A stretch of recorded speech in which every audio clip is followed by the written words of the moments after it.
une éducation qui met l'homme au cœur du projet éducatif.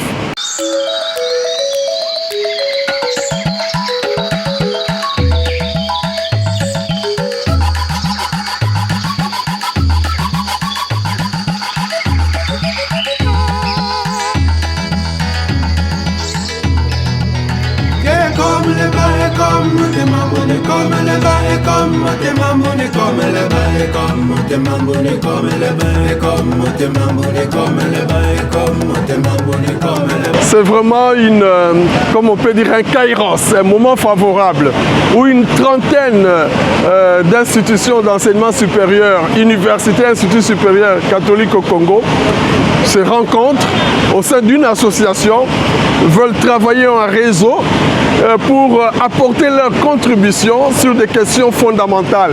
Et le thème, justement, c'est l'enseignement supérieur catholique au service du développement intégral.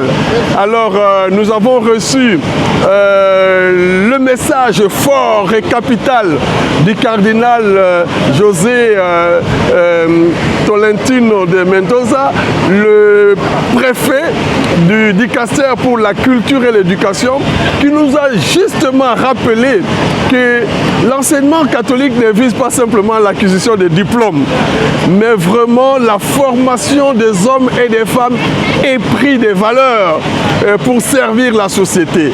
Et alors, comme disait le pape François, tout est devenu un produit commerçable dans notre société, même l'éducation. Nous avons l'obligation de faire la différence, comme université catholique, d'être vraiment ces lieux où l'on transmet un système de valeurs. Nous avons reçu la présence des plus hautes dignités de l'Église catholique en RD Congo, le cardinal Fridolin Ambongo, archevêque métropolitain, qui lui a insisté sur l'identité catholique, notamment dans la présence des aumôneries au cœur de nos universités et l'assurance qualité, a-t-il dit, mais aussi alors le travail en réseau.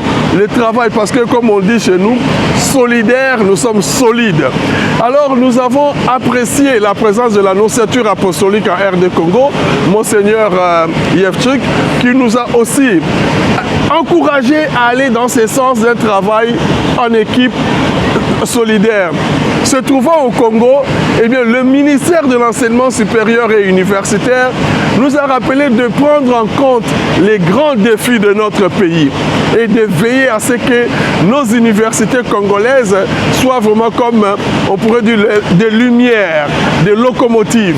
Alors pour nous, c'est un grand moment de penser que nous avons une responsabilité historique dans la marche de notre pays, mais aussi dans la contribution que nous pouvons apporter pour la construction d'un humanisme intégral et pour cette civilisation de l'amour dont parle vraiment le Saint-Pape Jean-Paul II. Le temps est lancé, eh bien, nous espérons qu'avec la grâce du Seigneur et l'accompagnement de notre Mère, la Vierge Marie, en ce mois de mai, eh bien, nous pourrons arriver à des bons résultats, à des grandes résolutions pour que nos universités soient vraiment viables avec l'identité catholique au service de notre nation. Alors vraiment, c'est une grande rencontre des universités et instituts supérieurs venus des 4 coins du pays, de 6 provinces ecclésiastiques.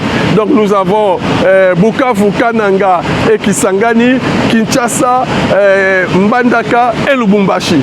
Et donc venus de partout, des universités diocésaines ou provinciales, mais aussi congrégationnelles, construites par des congrégations religieuses ou un consortium de congrégations. Et il y a donc des universités d'obédience catholique aussi que nous pourrons accueillir, qui sont créées par des laïcs, mais vraiment d'inspiration catholique. Avec le partage de valeurs évangéliques, notamment la justice, la fraternité, la dignité, le respect de la dignité, mais le respect de l'environnement de notre maison commune. Et donc voilà, et tout cela c'est au cœur et au menu de ces grands colloques, le premier de cette association. Donc nous pourrons déjà dire que nous sommes sur la voie. Et ce qui atteste cela, c'est ce que d'ailleurs le cardinal Ambongo a rappelé, nous avons le code d'éthique nécessaire pour tous les enseignants et le personnel administratif et les étudiants et étudiantes, un code d'éthique qui met justement l'honneur sur les valeurs. Voilà déjà quelque chose qui fait notre différence, mais il y a aussi la nécessité alors de mettre une éducation qui met l'homme au cœur du projet éducatif, au cœur du projet éducatif, et puis l'homme aussi dans toute sa dimension de corps et d'âme. Alors nous sommes appelés à aller de l'avant. Nous ne sommes pas encore au bout du chemin, nous sommes au début du chemin, mais peut-être assurés d'avoir pris le bon chemin. Alors les étudiants ne trichent pas. Les étudiants savent qu'ils ne doivent pas tricher, car celui qui triche, il est tout de suite renvoyé. Alors donc là, vous nous donnez vraiment l'opportunité de souligner, d'insister sur cette priorité donnée aux valeurs. Et donc la tricherie contredit justement l'idéal éducatif dans nos universités. Et donc elle est sanctionnée de la plus grande peine qui est le renvoi définitif de nos institutions. Alors il y a beaucoup d'institutions universitaires dans ce pays. On dit que beaucoup sont créés juste pour gagner de l'argent. Ce n'est pas le cas pour les universités catholiques, on espère. En tout cas pas. Les universités catholiques sont créées avant tout pour répondre à un besoin. Ce besoin de la formation. Éduquer quelqu'un, c'est lui donner la possibilité d'agir dans la société en conséquence, de gérer la res publica aujourd'hui. Et donc c'est ça qui milite à la création de ces universités, mais aussi les besoins particuliers. Dans un contexte, ça serait peut-être les sciences agronomiques pour tout ce qui est l'agriculture. Dans un autre, ce serait les sciences de l'éducation.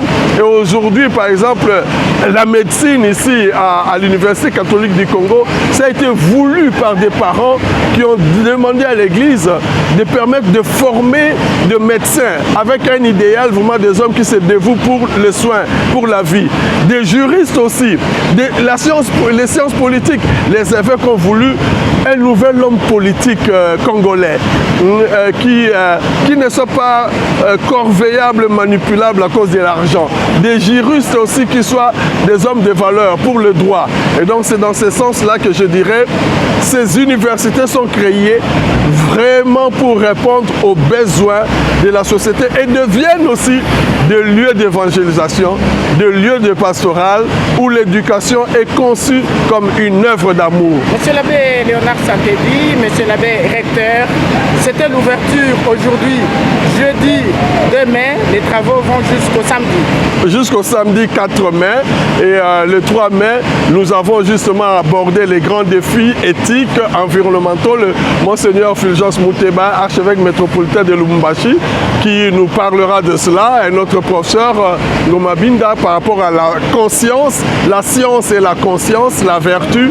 Et bien voilà, le temps est donné pour toute la journée du 3 mai et jusqu'à la clôture du 4 mai. Nous espérons avoir des grandes résolutions, de grandes recommandations pour la pratique. Ce n'est pas simplement une rencontre simplement théorique, mais nous voulons aller dans le concret et à donner une responsabilité historique à ces institutions. Alors les travaux se déroulent ici à l'Université catholique du Congo, campus délimité. Tout le monde peut venir ou il faut être étudiant dans une université catholique? Absolument pas, tout le monde peut venir. Les conférences sont ouvertes et nous avons donc lancé l'entrée gratuite. Nous avons lancé l'appel à tous ceux qui rêvent pour un autre Congo, mais aussi une humanité de justice, une humanité de fraternité, qu'ils viennent.